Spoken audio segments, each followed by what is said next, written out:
All right, raise your hand if you would consider yourself pain-free. Can't do that. Everybody has pain in this room? We got one? Pain-free? All right. Is that normal? Is pain normal? I hear nodding. At our age. Thanks for saying that. I did not place in the audience. Pain is common, but it's not normal. It's not normal to have pain. So I heard at our age. So as you get older, you're supposed to have pain, right? Okay. Well, that's what you just said. Okay. Right.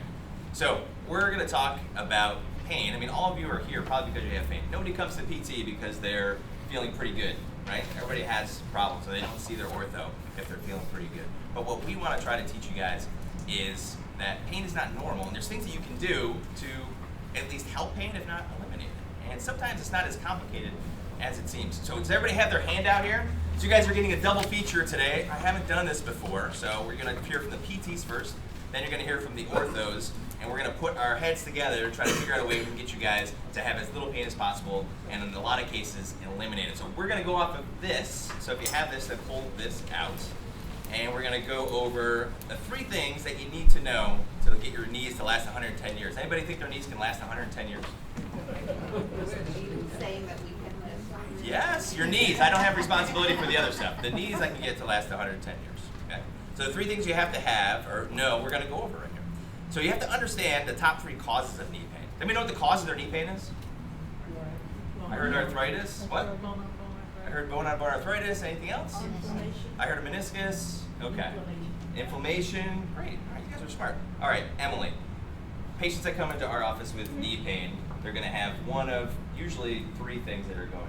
Yep. So what are common things that they have? They can have meniscal problems, they can have arthritis, or they can have issues with the way their patella moves on their femur, so patellofemoral pain syndrome. Okay. So let's go over. If someone has patellofemoral pain syndrome, what are they going to tell you on evaluation, or what are you going to be looking at? So a lot of times they'll tell me that when they go downstairs, their knees click, they have pain with bending their knees, with walking. Sometimes they can't run anymore, depending on how old they are or what their activities are like. Okay. All right. Tell me about arthritis. I think I heard a lot of that in terms of what people have been told is wrong with their knees, right? Yep. A lot of those people tell me that their joints feel really stiff. They have pain in the morning when they get up, and it gets kind of better throughout the day. They'll also have pain with prolonged activity, usually. Okay. And then meniscus. Sometimes we have problems with the meniscus. Anybody know what the meniscus is? Yeah. What is it? It's a cartilage. Cartilage. Good. In between the 2 points.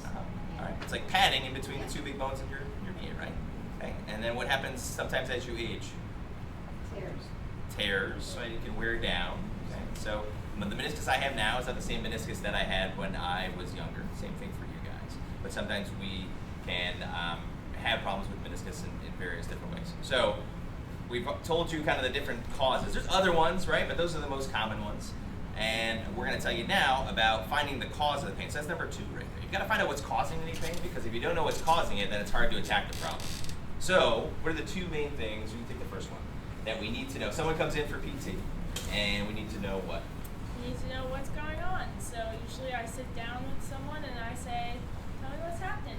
Why are you here? What has brought you here? And then they kind of tell me a story about when their pain started and now how it's progressed and what's limiting them. Yeah, so we tell our PTs as we train them, after you've done the subjective, which is like your story part of the evaluation, you should be 95% sure what's going on.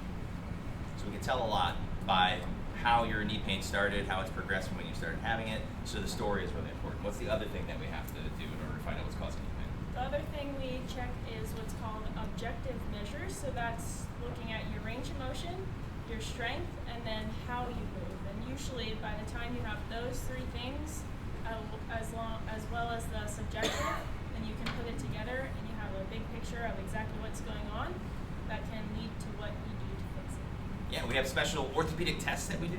So we put stress on different structures in the knee to try to find out what's causing the problem. They're not 100% accurate. Sometimes they're wrong. But neither are x-rays or MRIs, right? So there's some people that have terrible looking x-rays and MRIs and have absolutely no pain.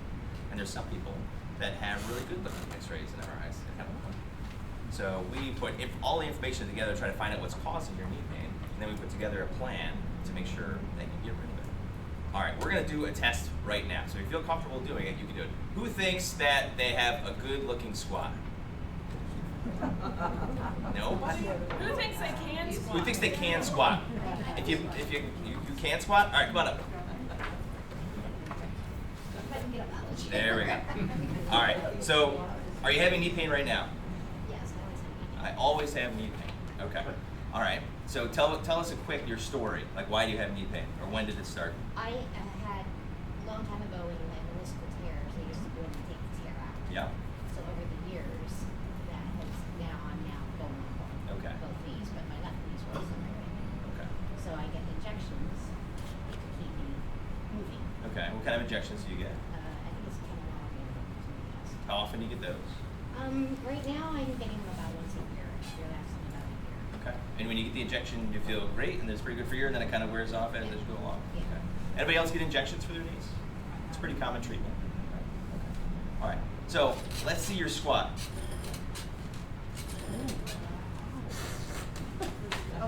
Pretty good. And then come back up. All right. What do you guys think about that? Pretty good. Pretty good. Anybody beat that? Can we do better than that? Okay. So what we look at is we look at the strategy you take to do that. So you guys might think, well, I don't have to squat a lot during the day, but if you're getting stuff off the ground, you're doing some form of squat. So Emily, what's the first thing you see when you look at this squat? The first thing I noticed is that her feet are pointing out instead of forward, so that tells me she's using her hip mobility to get down rather than her mobility into external rotation rather than sitting back. And it also suggests that she probably has a lack of ankle mobility. Exactly. All right. So that's a strategy she's taking to work around a mechanical dysfunction that's usually pretty easily fixed with physical therapy. So here's what I want you to do. As best you can, I want you to point your feet straight in. Okay? And now try to go down the squat. Okay. That's actually not that bad. Okay. And then come back up. But it's a little bit less. Yes. So from here, can anybody get down into a full squat like this?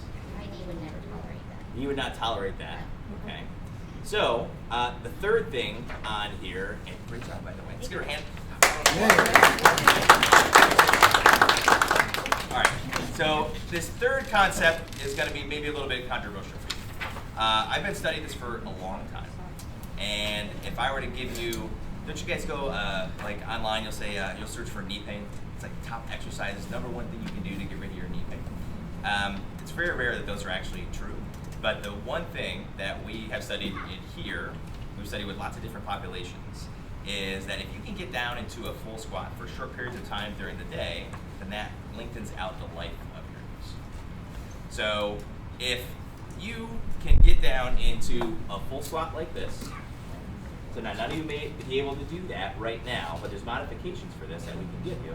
If you spend at least a couple minutes a day in this position, your knees, your hips, and your backs are going to last a lot longer. Hey, you guys brush your teeth? You ever brush your teeth? Okay. This is brushing your teeth for your lower extremities and your spine.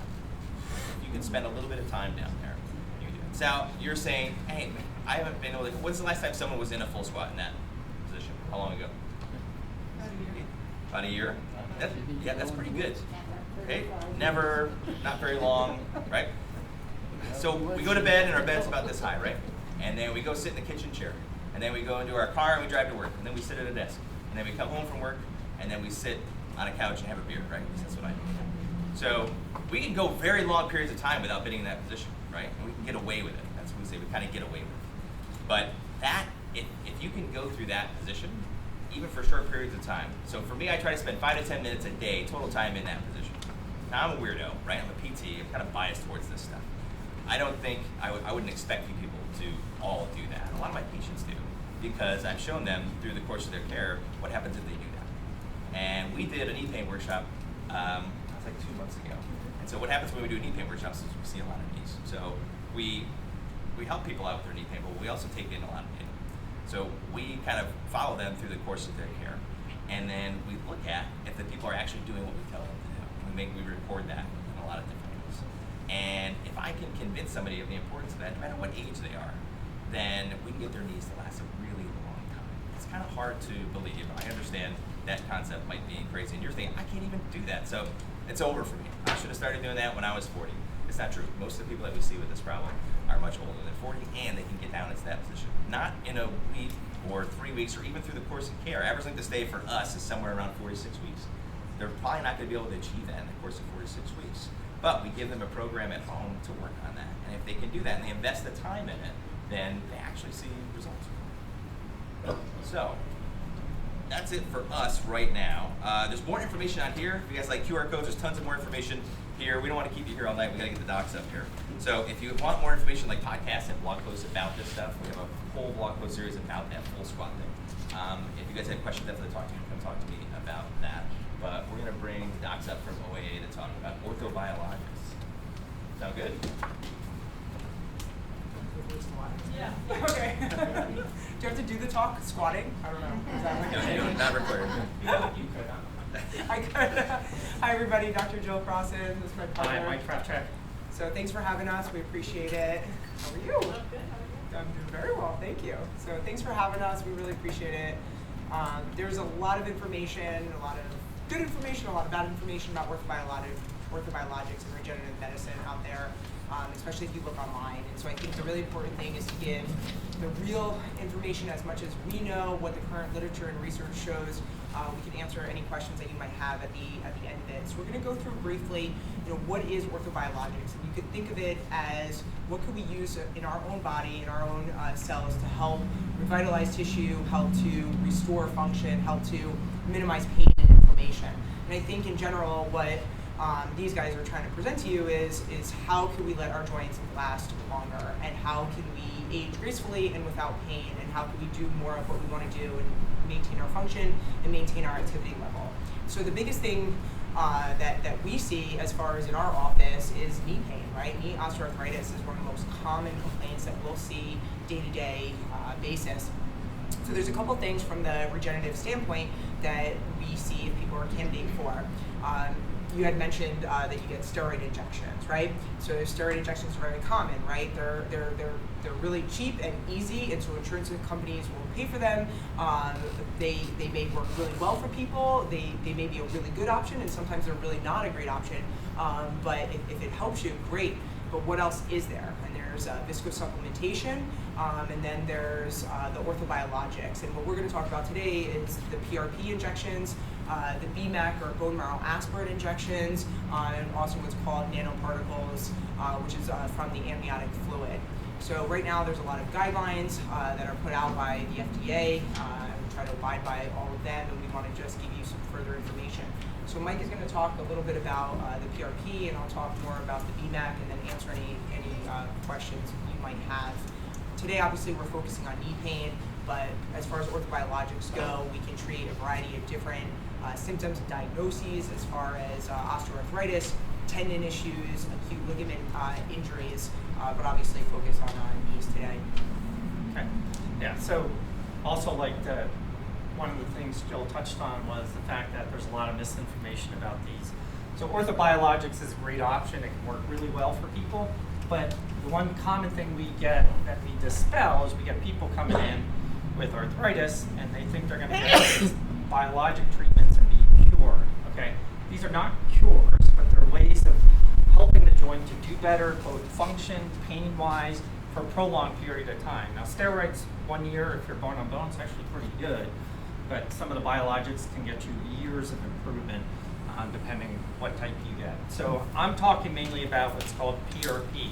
That stands for platelet-rich plasma. And I think an important concept in trying to conceptualize how these things work. If we talk about the inflammatory cascade, you said cause of pain, inflammation. There's somebody over there, right? So you're right on. I mean, inflammation causes pain. So when to put it simply, you go out, you twist your ankle swells up. That's inflammation. But that's the acute phase of inflammation. That's the phase where you bring in all kinds of healing factors into that ankle. So basically you're blasting that area, trying to get the ligaments and the soft tissue to heal. There's things like growth factors, cytokines, stuff involved in tissue healing and repair. But after 5 to 7 days, that cascade flips over to more the destructive inflammation, And the goal of that's really to come in, you get cells such as macrophages that come in, chew up some of the loose pieces, and try to sort of debride the area. The problem when you have something like osteoarthritis, which is damage to the cartilage, you are in chronic inflammation. And the problem is that inflammation is actually continuing to progress the arthritis. So once you start with osteoarthritis, it's going to progress over time. PRP is platelet-rich plasma. It's basically a blood draw. You draw your blood, you put it into a specialized centrifuge that concentrates the platelets. So why do we concentrate the platelets? Because in that concentrate is a concentrated form of the good inflammation. So your cytokines, your growth factors, interleukins, things involved in tissue repair. So we're taking that in a concentrated form and we're putting it to where the problem is. So that it can't really heal the tissue, but it can help, we believe, slow down that degenerative process that's going on in your knee.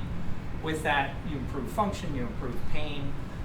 So what do we use the PRP for? So ligament, tendon injuries are something that we very commonly use PRP for, and it can work really well in those. We also use it for arthritis, but we tend to find that PRP works better in mild to moderate arthritis. Once it gets a little bit worse is what Dr. Crossan's going to be talking about, the other treatments that we can offer. So it can work very well in those types of problems that you have. So when we talk about the three things, Travis talked about that we're concentrating on: knee arthritis, meniscus, patellofemoral. I would throw patellar instability in there, and sometimes you can use PRP to tighten things up. So a lot of people with knee OA, their knees are very loose, the inside ligament or the outside ligament, depending where the arthritis is. So we can put a little PRP into those ligaments and help sort of tighten that joint up to provide some stability. You can also do that for kneecap instability. Meniscus is a pretty different type of structure and doesn't typically respond as well to PRP. Does better with the other treatments. But the thing to know, I think we spend a lot of time in our office talking about meniscus tears. So the current trend is, if you're 40, 50 and above, you have a non-traumatic knee injury, and you have quote-unquote meniscus tear, those are oftentimes degenerative. So I think Travis was talking about his meniscus is not the same as it was when he was 20. Why? The blood supply gets less and less as the meniscus ages. And the best analogy I've heard is it becomes almost like an old rubber washer. It cracks, crumbles really easily. So those meniscus tears are different than the athlete who plans turns and tears their meniscus on the playing field. So the degenerative tears generally don't do as well surgically. And that's, I think, a lot of people have trouble understanding that and explaining that a lot to them. But the PRP can be used for, we use it, we're talking about knees, but you can use it for shoulders, you can use it for hips, use it for ankles, various different body parts. But those are the main types of things that we're using it for. So the PRP is kind of like the least invasive, easiest, simple blood draw, as Mike was saying, and then we go on to what's called BMAC, or bone marrow aspirate concentrate. And so what that is, we take the mesenchymal stem cells that are found in your bone marrow, and we take them from the pelvic bone. You can actually get them from any large bone in your body, but we take it from the pelvis bone. Okay, so it's an office-based procedure, as is the PRP. You are laying down, we numb up the area, go to the back of the pelvis, and we withdraw the stem cells. They are concentrated in the centrifuge along with your platelets, and they are then injected into the problem area. So the way Mike and I were trained, and this is something that we've been doing for years now, and the way we were trained is we take a very global approach. Some folks are, one injection and one and done, and we take a more global approach where we're treating more areas of pain. So as we've talked about and Mike mentioned, going back to the inflammation, right? Inflammation causes pain, but there's other areas. So it's not just an intra-articular, which is inside the joint injection, but also the ligaments and the surrounding structures around the joint that are providing pain as well. And so we want to treat them. And it sounds somewhat cliche. Obviously, we're here, so we believe in the cause, so to speak. But having any type of injections with a good physical therapy program is so important, because if you're not strong, the injections are not going to work. So, you're, I mean, like you're speaking my language. I love it because you're saying, hey, injections have lasted me a while, despite being bone on bone for however many years you are. Well, why is that? Because you could come down here and say, I'm gonna sit like this and talk to you for a while. That's unbelievable. If every one of my patients could do that, we probably would do as many injections. And so that's a beautiful thing. Strength is a beautiful thing. Balance, flexibility, all those things are very, very important, and that's what you get out of a good physical therapy program as well. So, sounds like a sales pitch, but it's important, and it's if you just treat one piece of it, but don't we miss the boat because we forget about the other pieces. So, very, very global approach, right? So, who does osteoarthritis affect? Obviously, affects individuals that are very typically 60s, 70s, 80s, but we do see patients who are, in their 30s, in their 40s. They have osteoarthritis of larger joints, like their hips, their knees, their shoulders, ankles, post-traumatic, after injuries, fractures, things of that nature. And so these treatments can be used on all those body parts to help provide pain relief. When we look at some of the literature for PRP, again, these treatments are considered experimental. And so when we look at the literature, PRP has been shown to work anywhere from 6 to 12 months in the appropriate patient. And for BMAC, somewhere around 60 to 80% of people will have on average of 2 years of relief. Again, averages, some people more, some people less. Now, unfortunately, you've probably read a little bit in the literature, and now there's a lot more. Books. Tony Robbins has a new book out that's very interesting, and there's more information about quote unquote stem cell in general. And within the U.S., the FDA guidelines currently are that we cannot grow cells. So when you get a stem cell procedure currently, it has to be done the same day. You cannot grow stem cells. So if you're looking for growing stem cells, or what's called culture, expanding those cells, you unfortunately have to go out of the country for that. We cannot do that here in the U.S. And why is that a topic of conversation? Why is that important? Because unfortunately, as we age, as do our stem cells, and so we lose the number of cells as we get older. And so there is debate now going on, is what age do you cut off of doing bone marrow aspirate? Is it 60? Is it 80? We definitely don't do BMAC over the age of 80. I've had patients that I've had success with at age 70. But again, high, heavy debate. So there is another product on the market right now. It is an off-the-shelf product. It is called Nanoparticles from Organocell, and it's amniotic fluid that's ultrafiltrated, and those are heavily filled with cytokines and growth factors that provide an anti-inflammatory benefit. Somewhat newer, so we're still learning. Right now, more anecdotal information. Early research tells us that people get anywhere from 6 to 18 months of relief. Over the years, there have been a lot of products out in the market that are products from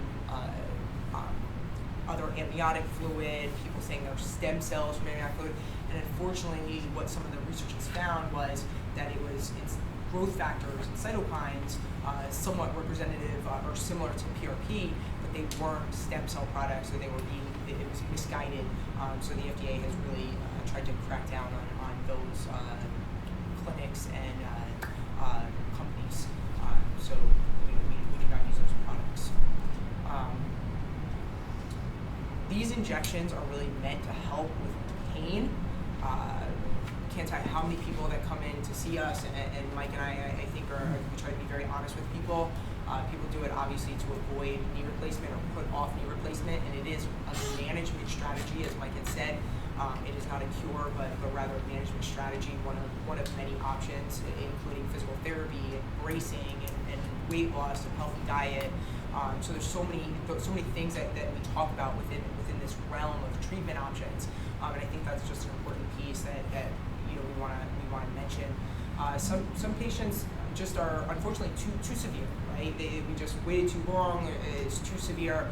They've lost function. They've lost range of motion, and really those are patients that we recommend joint replacement to, because we're just not going to go backwards in time, unfortunately. And so it really is an individual basis based upon what your complaints are, what your imaging looks like, and what your physical exam looks like. So we try to put all that together and decide what treatment is best for the individual. That's pretty much the spiel. Does Questions? does most insurance cover PRP It and BMAC? Does Not not. do. They are experimental. There is some movement potentially on PRP for knees and elbows, but I think TRICARE was rumored that they were going to cover it, but I've not seen anything with that. So Not as shoulder. of this point, they're not covered. Not shoulder. No joints for sure. Well, yeah. So what I heard at least is the knees and the elbows are going to be first because those have the most evidence behind them. Shoulder works really well for, but it's just a matter of how common things are. Knee arthritis is very common, so I think there's more literature studies on it. Just a comment about the insurance piece of it, and I'll just give you a generalization. Every procedure that we do, any type of injection, surgery, any procedure that's done by a board certified physician has a code to it. And so the insurance will ask you, well, what's the code? You'll call your insurance company, you'll give them that code, and they say, oh yeah, we'll cover it. But that person that you're talking to on the phone has no idea what you're talking about. They don't have any idea what PRP is, unfortunately. They're just going by this code. They type it into their computer, they have that code, they say, yes, your insurance covers it. If But- medically necessary. Exactly, it's medically necessary, but it's experimental. So I cannot write a letter and say, yes, it's medically necessary, right? So then let's say that it's covered and they pay us, I'm gonna pick a number out of the air, $50, okay? Unfortunately, that doesn't even begin to cover the cost. And so you can't keep doing that because then we cannot, that's insurance fraud. I can't charge you the difference. So it's not acceptable. So unfortunately, that's why it has to be a fast procedure. Eventually, we'd love it to have better access, just like patients would. But at the moment, that's really what it comes down to. Yes. So, Look, in I my think- research, oh, was it me or? She had Oh, go had ahead. it first. Go ahead. Sorry. What's the cost involved and how often do you have to do the injections? So Depends what you have done. Yeah. It depends what you have done. The PRP, I mean, PRP per. So we generally limit to 2 joints because you only get so much product out of a blood draw. So to do 1 joint, it's $7.95. To do 2 joints, it's $10. So in my research, I saw pretty, not a whole lot of success, but where I'm starting to think now that wasn't pain that they were talking about. It was like, the joint was healed. I saw the term healed rather than pain. Yeah. So you're, I mean, we That's can. a loaded question. Yeah, it- so So- what I'm hearing from you is that you're talking about pain control, you're not talking about healed. No, you can healed. never use the Okay. word heal, FDA right? will not So, allow us to. but it's just in general, right? Like how many people say I healed it? You know what I'm Right. saying? You have a cut, okay, it's healed, but now there's a scar left. Like you know what I'm saying? Right. So in medicine, you're not talking healed. You're talking how do we manage this?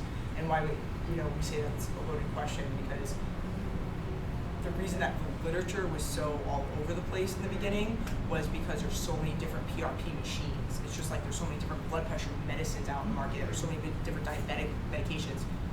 You have to compare apples to apples. And so if you're comparing one machine to another machine, and we could really get into specifics, which is not meant for this talk, but Right. there's leukocyte rich and leukocyte poor, and there's different types of PRP, and we have a very good quality machine, and we change our levels based upon what we're injecting, a joint, a soft tissue, et cetera, et cetera.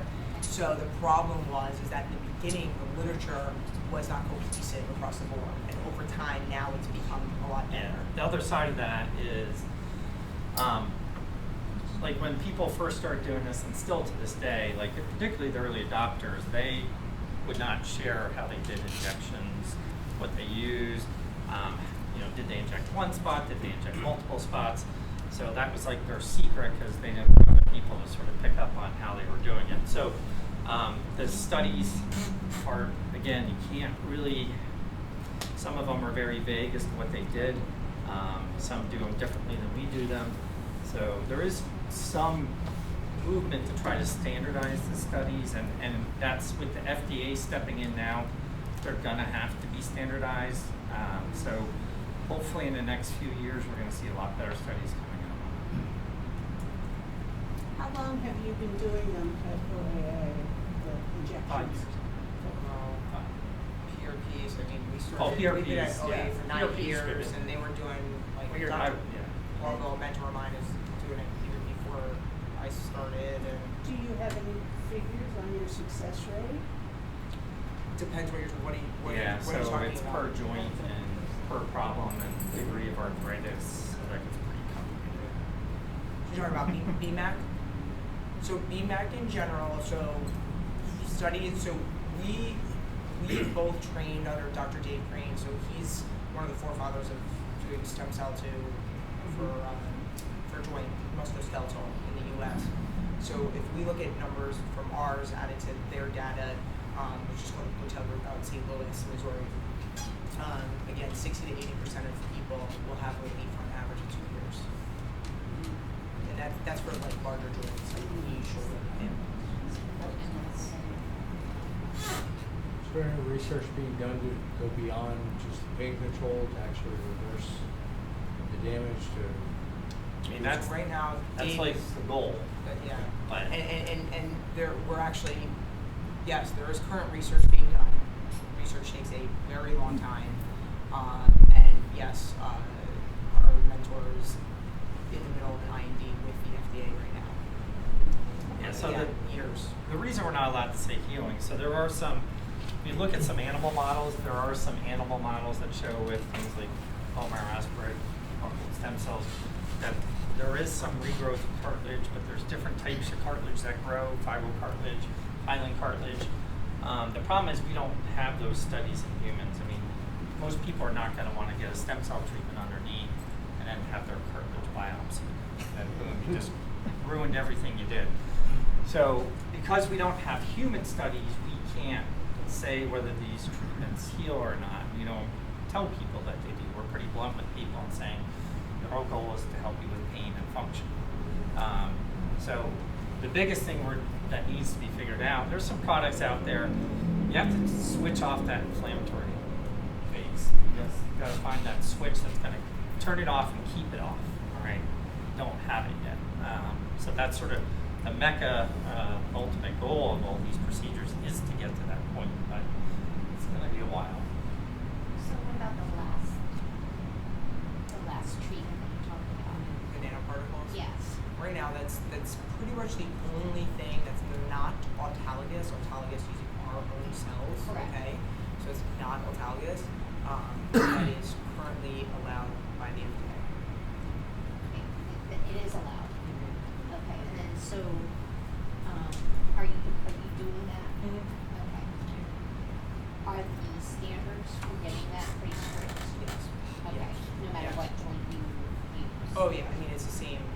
Okay, You know, it's the same vial. That's what it is. I mean, it's a vial. right, It's taken from amniotic fluid. Correct. You have the donated tissue. It is, I mean, blood Right. work for everybody involved. Signed consent. You're taking healthy.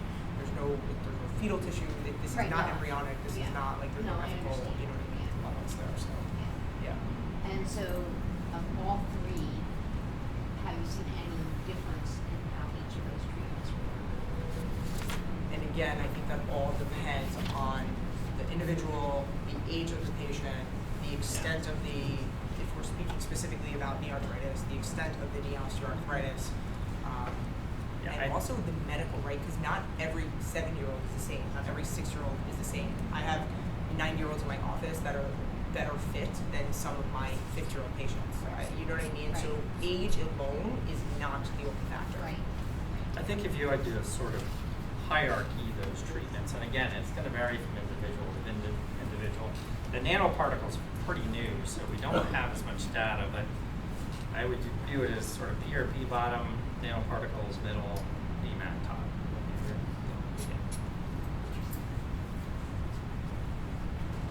What happens with all your different procedures if the patient has another major problem like Parkinson's, very problem, can't walk very well, balance is really off, how does that come into play? Or So those are important factors. I mean, there's other things like metabolic issues, diabetes, smokers.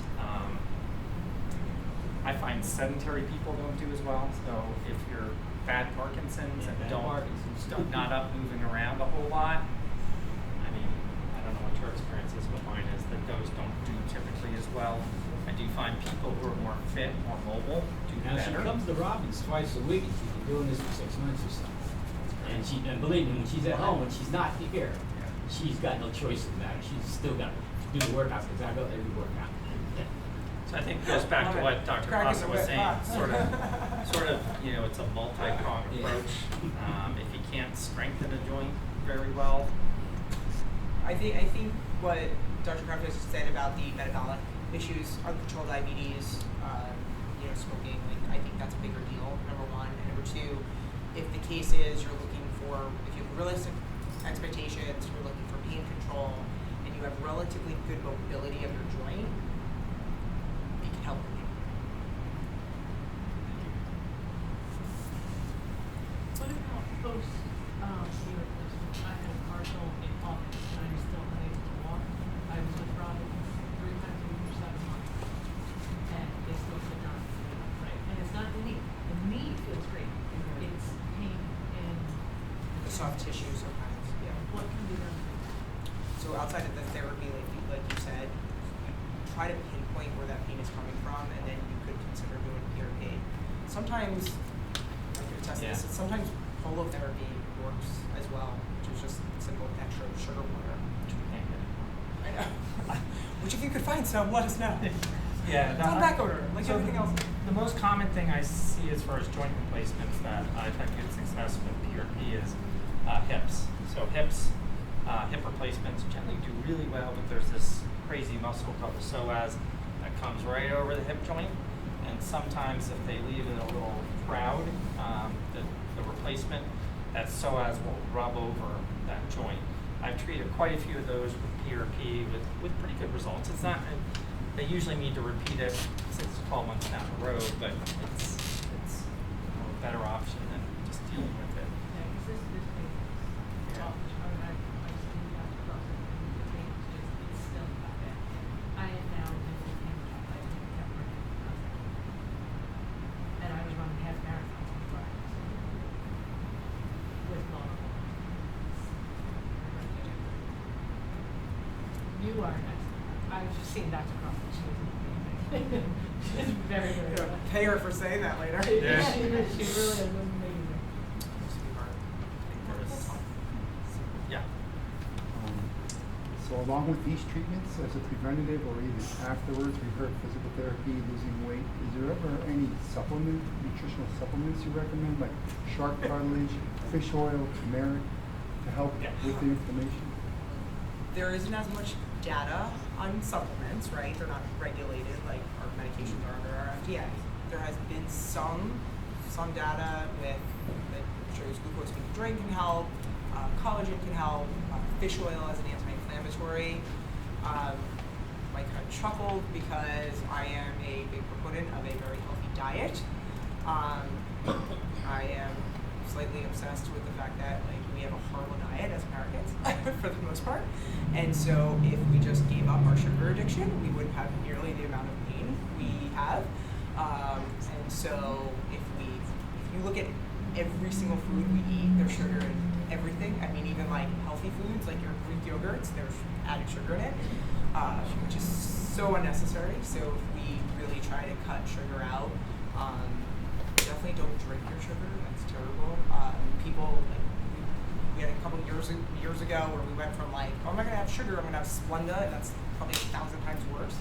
And that'll lead to cravings later. So then you're just eating more.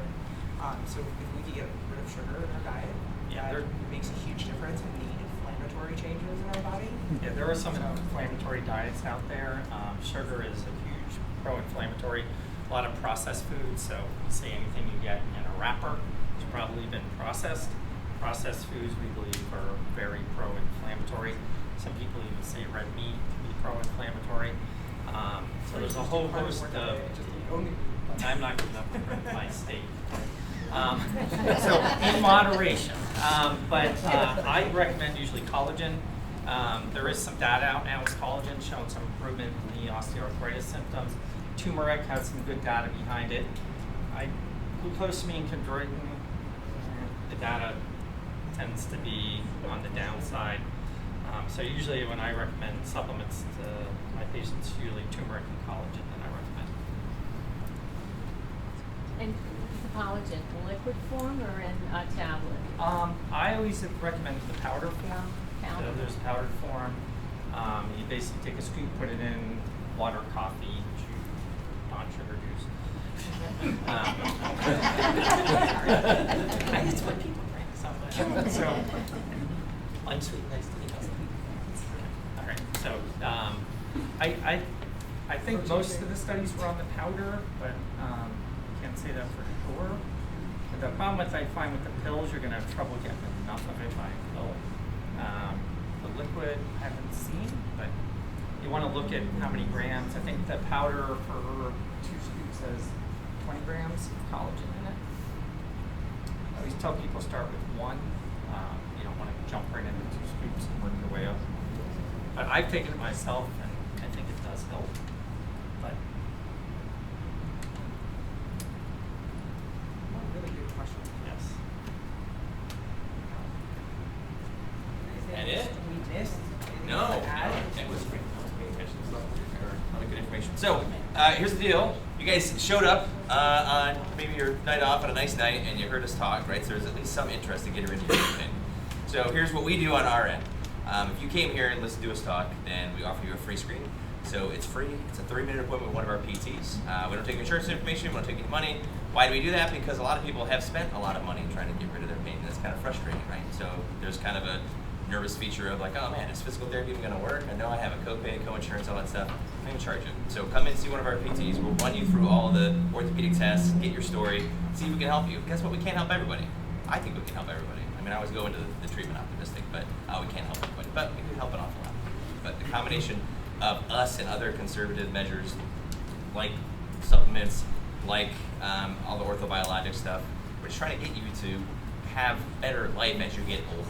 I mean, all of you have had parents or grandparents or something. You've seen what happens at the end of life, right? So when I was really young, I used to love to treat the athletes, right? So we had a kid in that's playing for the Jets right now this summer, and that's like fun, exciting, cool, right? It's not what I'm into anymore. I didn't treat him that much. I had Dan, which is the guy that specializes in our sports rehab stuff. I like this population. I need to find out how can we do a better job at the end of life. So a lot of the end of life is not really pretty.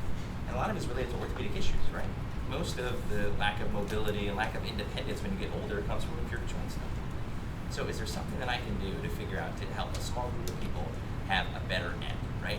I want to live till I'm 110, and on the last day I'm alive, I took my dog for a walk and hung on my grandkids, and I died in my sleep. Isn't that what everyone wants to do? Right? That's the best. Right? But that's not the typical path. And it's usually because of an orthopedic problem. So that's what I'm trying to solve. So if you guys want to take us up on that, then head up front, and we have offices here. I mean, some of you guys are in advanced places, so you know. Upland Country in Bethlehem and in Bangor, so it covers pretty much a good chunk of the valley. So I would encourage you to take us up on that.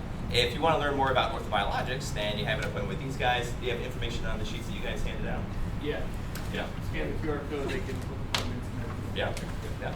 So if you guys have questions about anything, then I'm going to hang around until you all leave, because I got to grab the chairs anyway.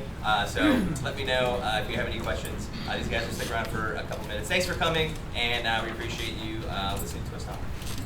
Thank you.